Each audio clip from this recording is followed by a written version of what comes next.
everybody. Happy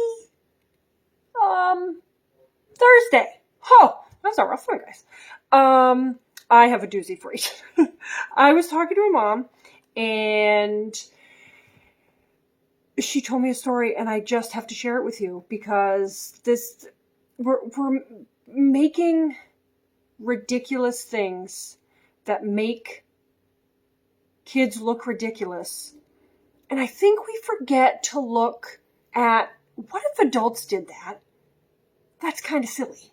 And we would wonder, we'd be like, what's happening there? So I talked to this mom, and she was talking about a boy in the class. And this little boy is reserved, right? We have to know temperaments, guys. If you need to know what kind of toolboxes a kid needs, we need to know temperaments. That's the first thing you should learn when your little tookus goes to sit down in a class to become a teacher. We should learn about temperaments. Unfortunately, we skip that whole piece and we do behavior and classroom management wrong, right? And we Pinterest it, and we should not be doing that. But this is definitely a Pinterest strategy. And there was a little boy, and he was quite quiet and reserved and a little bit anxious and didn't want to disappoint anybody, did not like, was a people pleaser, didn't want anybody getting mad at him. So he was sitting on the carpet, right? It was circle time, morning meeting.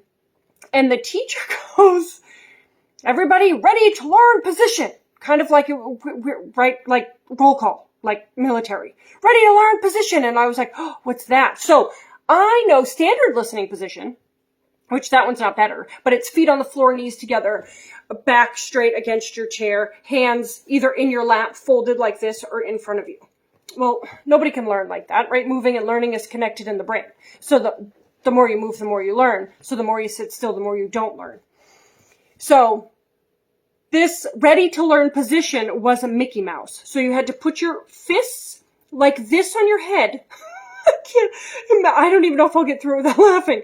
And your elbow straight and body position stiff and eyes forward. Guys, that's ridiculous. Stop it right now. If I did a workshop, I did one last night. And if I said, everybody, are we all ready for me to begin? And everybody went like this, I'd be like, maybe we should talk about something different. Like, what are you guys doing? They're like, this is the ready to learn position. No, it's not. The ready to learn position can't be in a box, can't be in like, everybody looks different when they learn, and we have to know what kid does what when they are ready to learn. And this poor kid, also a clip chart in this classroom, you know how I feel about those. So he was on ready to learn. He got all the way down to the bottom because he did not do the ready to learn position right. He went like this, but he was a nervous, anxious, reserved, more shy kid. And he went like this. And then it's such an easy position to cave in on yourself. And he ended up in like a ball. And the more the teacher said, get in the ready to learn position, the more the kid went in to himself. And then he ended up on parent contact or whatever the last one is. And that only made him feel worse. So then now I'm like this. I'm not going to come out and do it because now I feel terrible. So I don't know if anybody else, guys, you know what? Comment here on telling me what else do you see as the ready to learn position. So I know the standard listening position. There's a ready to learn position. There's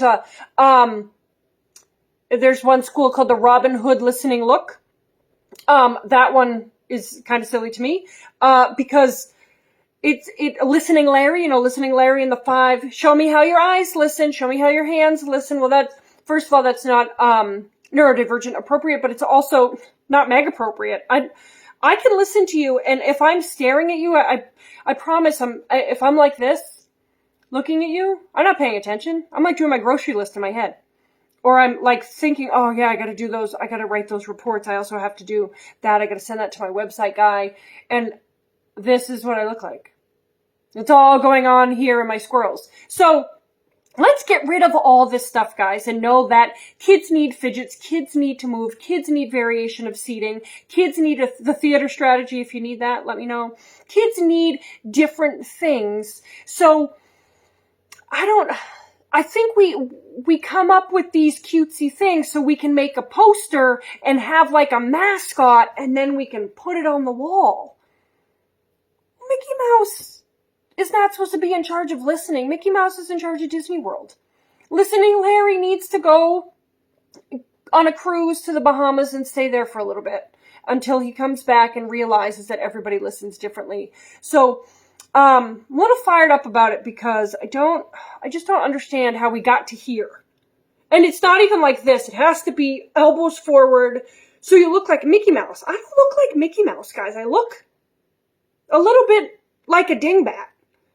And if I walked into a classroom and I saw kids doing that, well, because I go into a lot of classrooms where kids are doing weird things because, right, that's really going to make them, it's socially awkward for kids when they're, and that's a power and control thing for the adult. Like, if I see that, I know you're listening. You do not know what's going on in their head.